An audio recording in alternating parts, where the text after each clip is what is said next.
Welcome back to Montreal by night. We are gonna we're gonna start again by the path of enlightenment. But let me grab some water first. Oh, maybe some cranberry juice. Oh, maybe a snack as well. Okay, sorry.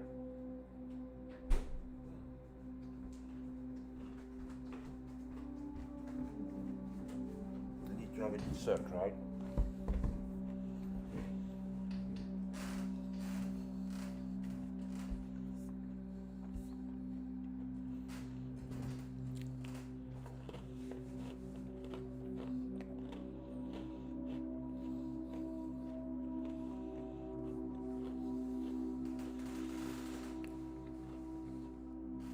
So, welcome back to Montreal by night. We're starting at the path of enlightenment.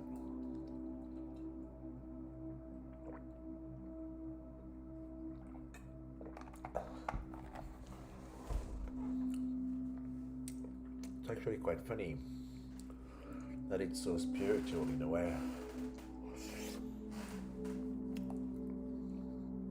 For a dark vampire-y law from 25 years ago.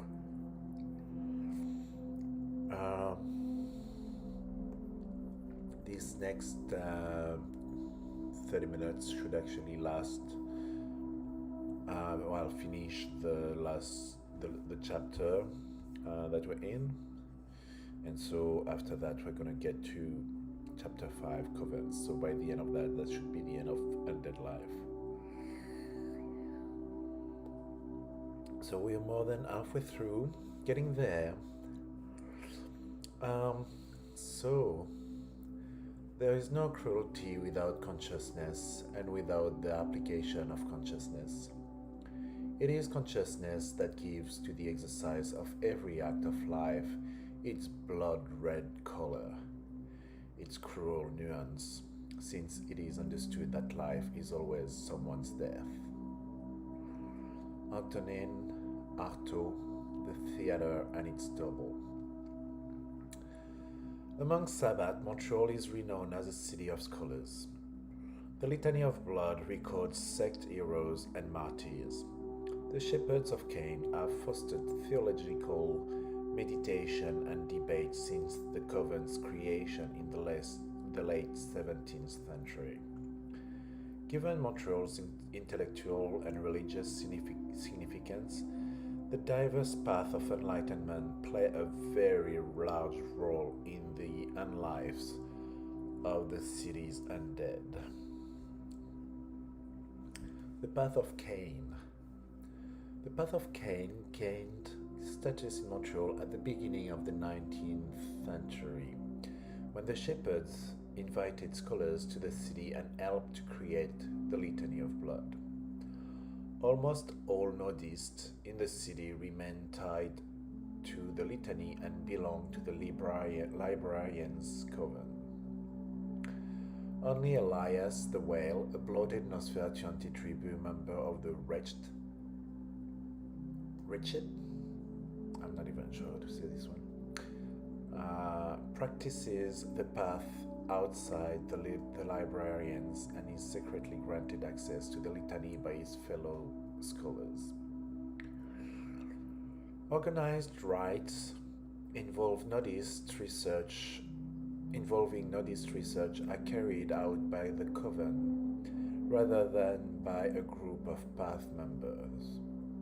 See the librarians in chapter 5. Following the path is considered a personal quest, and each nodist seeks truth to in her own way. Why in her? Like, there are pronoun stuff, I don't know, like, it doesn't make sense. Why not use in their own way there? I don't know. Makes no sense. Members The premier nudist in Montreal is Christianus Lionel, a librarian who has dedicated his life to the study and understanding of Cain. Most Sabbats approach him if they need to work out problems or if they require advice on spiritual matters. Despite his position as a potent follower of the path of Cain, Christianus Christianus is not well recognized outside North America. Other prominent nudists include Elias the Whale and Marie-Ange Gagnon. Gagnon, a librarian's blood scholar, is faltering in her beliefs thanks to the corrupting influence of the person she believes to be Sangri the serpent. Jacob the Glitch starts the path anew with each rise of the full moon and is regarded as a mystery by his fellows. Jacob the Glitch. I will need to do a kind of inventory of all the people they talk about, just to be able to map them. Maybe one of them, well, a few of them could be used as MacGuffin in Le Fruit Defendu. Temple. On the sorry. On the rare occasion that the nudists meet at the path, they do so in the Alexandrian Library.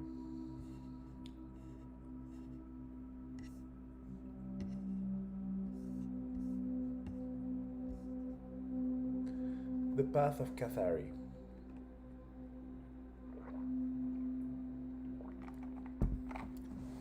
The Cathari in Montreal, unlike those in other cities, are not lost to the path's materialistic tendencies.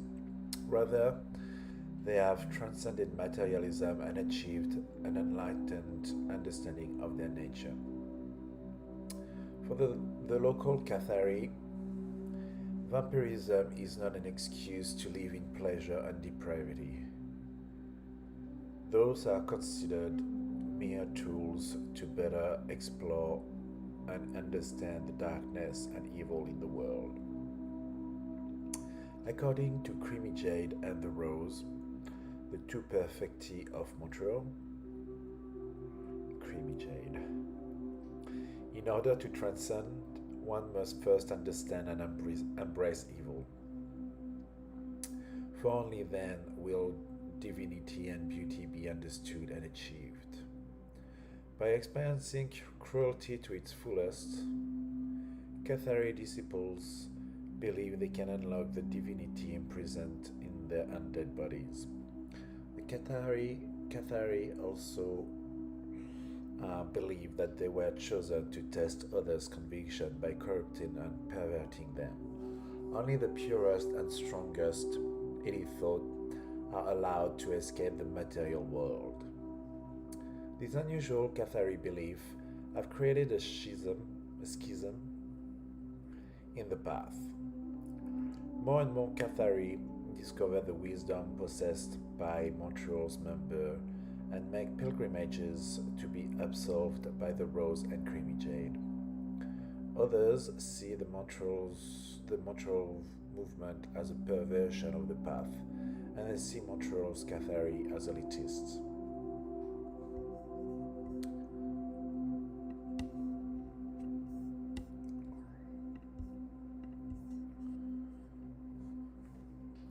Those siding with the Rose and Creamy Jade call themselves Cathars, while their opponent, the Albigensians, do not believe that transcendence is possible for vampires. Members. The Cathari of Montreal are led by the Rose and Creamy Jade, who consider themselves spiritual advisors. The other members respect the perfecti and are interested in seeing their movement grow. Cairo, the Revenant anti-tribu member of Les Orphelins, is the only member who is not involved with the path, and she has not performed a consolamentum in some time. Kero was recently seen venturing into the art for the first time, a sign that she is breaking her enslavement to the infernalist Pierre Belmont. Temple. The path layer is the art, home to the widow's coven. Rites and practices. Widow's consolamentum. During the rite, the credentes? The credentes? Is that supposed to be a name? A proper name? Or anyway, share in the Vaulderie with the Rose and Creamy Jade. Then, through the use of dominate, dementation, and thaumaturgy, attendants are forced to relive their darkest moments, as the credentes experience the evil in themselves. The sheer emotion and pathos of the scene sends the perfecti into a frenzy, and the credentes are drained. If the subjects survive, they are absolved. The path of death and the soul. The followers of death and the soul seek an understanding of the soul and the mortal husk that contains it. The Necronomists of Montreal are a dedicated group led by the CIMIC's librarian Moliate. The Litany of Blood has given the Necronomists of Montreal a tool with which to further their path. Their experiments, however, don't deal with the death of the human body, but with the death of the soul. The followers of this path subscribe to an esoteric view of its tenets. Moliate's Moliate's knowledge of the other realms has led her to believe that there is more to death than physical expiration. Moliate conducts experiment in the Côte-des-Neiges cemetery, sacrificing both mortals and vampires in an attempt to discover where their souls go upon death. She is sometimes aided in her experiment by the circus master Darnovich. During each test, the subject is tortured and brutalized. Molly has found that violent death causes souls to hover near their bodies for hours. So far, these experiments have been inconclusive. The subject's souls always seem to vanish into the ground. However, on 2 occasions, Moliate has witnessed dark, shadowy tendrils enveloping a spirit subject and dragging them below ground. Temple. Until the closing of the Hôtel Dieu Hospital in 1996, the path had no temple per se. Since then, it has used the old hospital's extensive morgue to conduct experiment and research. Though the path of death and the soul has a small following in Montreal, 2 of the path's most respected members live here. The CIMIC,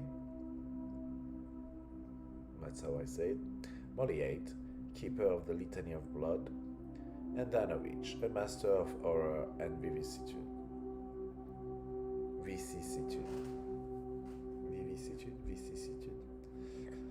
A minor rivalry exists between the two, but as their interests lie in different fields, it has remained friendly. Yasmin the Black of the 2517 Coven is a faithful necronomist, but is more devoted to Ezekiel than her past. She participates in rites and experiments and conducts her own, but invests more importance in the other aspects of the Sabbath. Sorry, my eyes are. Rites and practices. Nox Obitus, Death Night. The followers of death and the soul consider the nights of their embraces to be the beginning of their quest to understand death. On the anniversary of a path member's creation rite, followers gather to celebrate the meaning of death. The celebrations culminate with a ceremony called the baptismal, during which all past followers conduct experiment on the celebrant, bringing him as close to death as possible. Subjects who are destroyed are believed to be released back into the cycle of death. Those who survive gain a better understanding of mortality. The path of harmony. Harmonists have never been numerous in Montreal, despite the fact that followers and the path of nocturnal redemption, espoused by the shepherds of Cain, have joined the harmonists on occasion. Path followers form a small circle that exists on the fringes of the city. They retain some influence only through the efforts of Celeste, a member of the nomadic navigators and a respected Sabbath warrior. The navigator Celeste led the harmonists and leads the harmonists and hopes to see the path grow, but counts only Caroline Bishop's, the tortured pander of the Queen of Mercy Coven, as a fellow traveler. Celeste is most concerned with helping Caroline deal with the degradation that she has suffered at the hands of Sabbath in New York. But she has come intrigued by the mysterious daughter of Cacophony, Muse. Muse has begun to appear at harmonist rites, but her motives remain a mystery. As is traditional for followers of their path, Montreal's harmonists do not have a permanent temple. Meetings and rites are held in Summit Park in Westmount. A small refuge kept in its natural state. Rites and practices. Running with the wolves, Celeste practices only one organized rite, an improvised run through the wilderness outside Montreal. During the ceremony, she and Caroline surrender to the wild spirit within them. When predators such as wolves join the race, the rite is considered a success. Lupines have appeared twice, forcing Celeste into desperate battle to protect Caroline. Okay. The path of honorable accord. The iron backbone of the Sabbath, the path of honorable accord, is traditionally the strongest of all paths of enlightenment. In Montreal, however, patriots often take second place to Cathars or martyrs, followers of nocturnal redemption. With the arrival of Archbishop Vallès, the path has gained some status and has become one of the major forums for conflict in the city. Vallès and her coven-mate Marie-Hélène face off against Reza, Fatir, and Soldat, coven-mates of Ezekiel, at each meeting.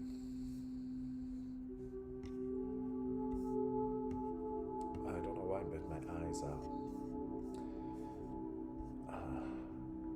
giving me trouble. Archbishop Carolina Vallès leads the path from her throne, as is traditional. She receives support from Marie-Hélène and Miguel Santo Domingo, leader of the navigators. Soldat and Reza Fatir support Ezekiel and oppose Vallès. Yet, new relationships defy this simple alignment. Santo Domingo is the leader of a loyalist movement that is dedicated to freeing the Sabbath from its secret societies. Reza Fatir has proved himself an honorable opponent, deferring to the Archbishop during rites. Marie-Hélène has found mutual respect with Domingo and Fatir, making herself invaluable to the Archbishop as a power broker. Okay. All path meetings are held in the Temple of Eternal Whispers. The Patriots of Montreal do not practice any unique rites, but strictly observe all the Auctoritas Vitae, overseeing, among others, most creation rites and the annual Pala Grande Masquerade Ball. The path of nocturnal redemption.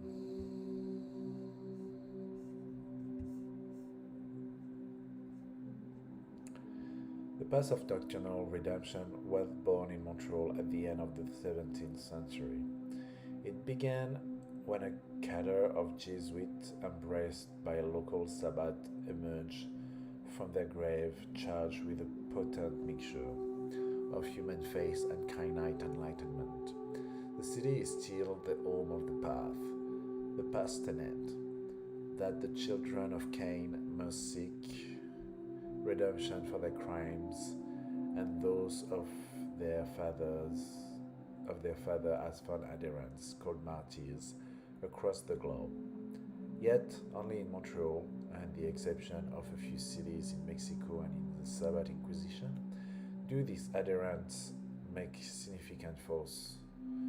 Acolytes undertake pilgrimages to Montreal to learn from the founders of their path and to pray at holy sites.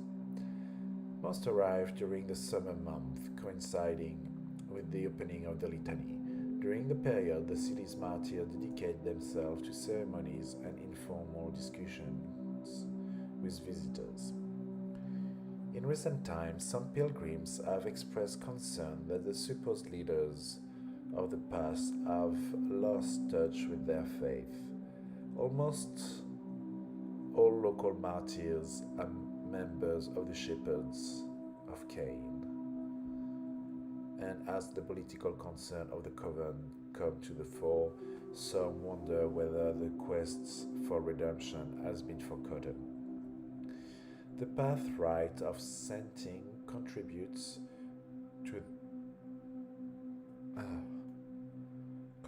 to this problem, as the holiest martyrs invariably end up passing on to the next world, leaving the less enlightened to guide the faith. Since the sainting of its founder, Ignace, in 1842, the path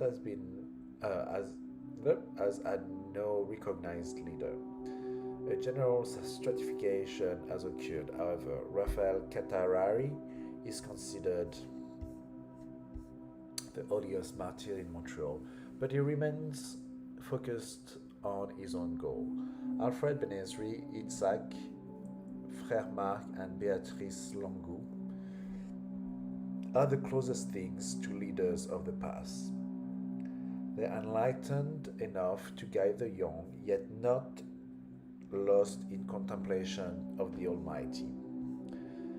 Under the Vieux Séminaire, facing old Montreal's Place d'Armes in the Hall of All Saints, the holiest site in martyr lore.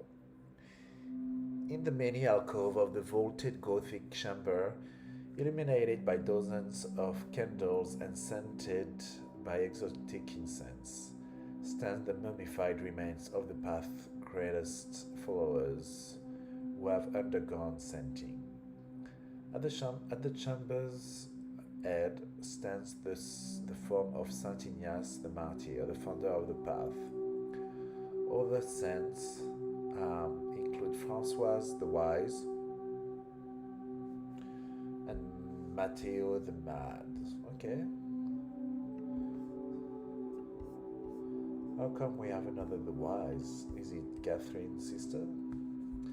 The hall was once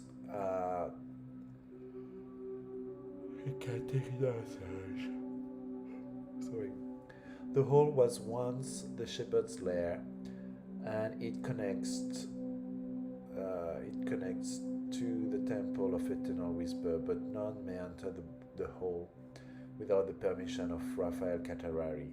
The guardian of the scent imposed strict rules demanding that visitors remove outer clothes and shoes and speak only in whispers. Oh, my eyes. I think it's Dodo is calling. Rites and practices. Sunday night, sermons are held in a chapel near the Holy Saints, and members regularly confess their sin to their elders in specially prepared cubicles. Path members are also hold rituals for the whole city, which are staged concurrently with religious holidays. These major rituals feature the Choir of Cain, a group of Obertus revenant children within the haunting tones of the vows of the third mortal. The Scenting. The holiest martyr ritual is the Scenting introduced by Itzhak and overseen by Raphael Cattari. This rite supposedly allows a highly enlightened martyr to leave a physical form behind and join with the Almighty.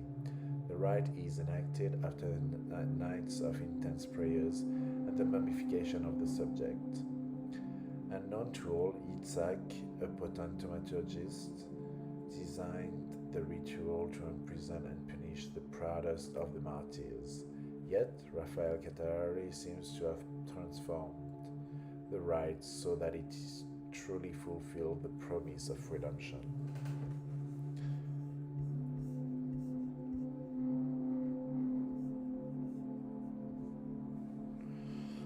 The Divine Tide. As part of their quest to understand their sin and redemption, martyrs undergo a constant personality shift that they refer to as the Divine Tide. As this tide ebbs and flows, the followers experience the depth of sin and the heights of grace. The duration of these cycles varies from vampire to vampire, but each accomplishment and insight along this path must follow the end of a complete cycle. Many martyrs have become lost in the ebb and flow, have crossed over to other paths throughout the ages. Changes in the tide are punctuated by solemn ceremonies that are held in the hall.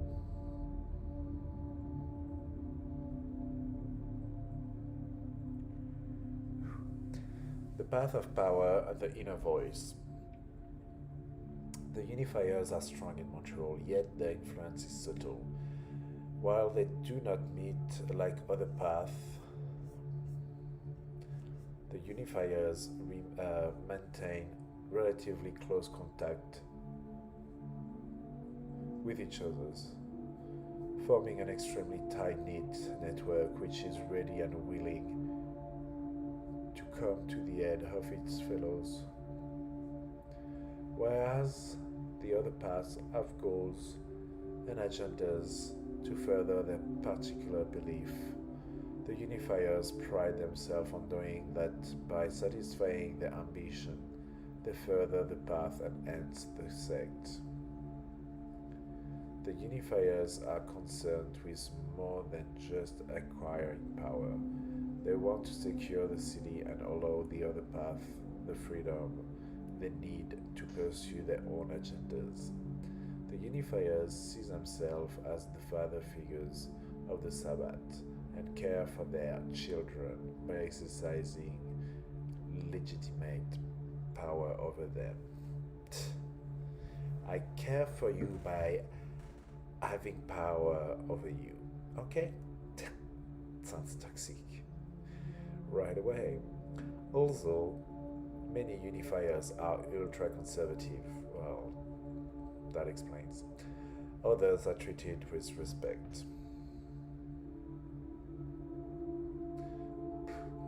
At least vampires can do that. The path is currently considered Ezekiel currently considering Ezekiel as Archbishop.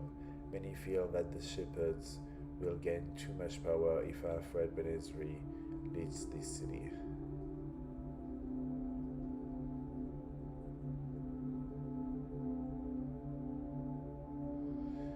Other than the lost angel Tobias Smith, most unifiers distrust the foreign imposed Archbishop Valles and her pack. The path is extremely individualistic and has no leader per se. Instead,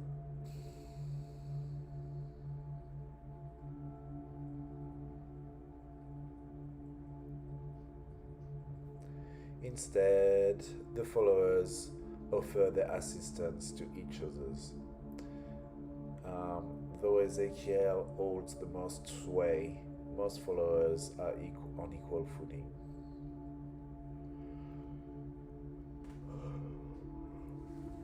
The only official path event is a monthly meeting to discuss current affairs in the city. The discussion takes place on the roof of Place Ville-Marie, downtown. Rights and practices. The unifiers have no particular rights or practices. Path members are left to test and discover their inner voices according to their personal ideologies. Each usually spend a few hours a night in quiet meditation contemplating his inner self.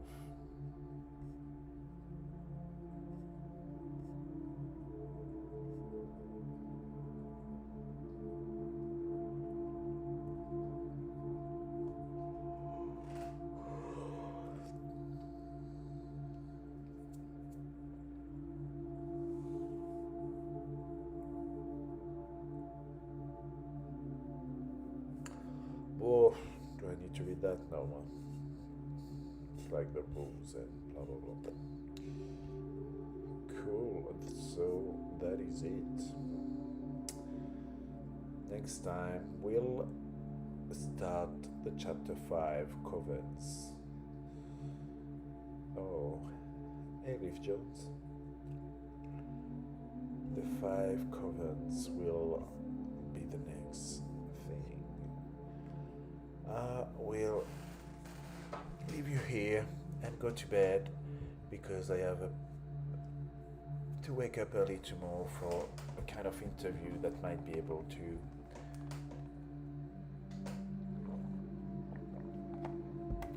lead to a job that would allow me to stay in Montreal and keep on working on my game and on Montreal by night as much as I can by being on site. That would be amazing. I will go to bed because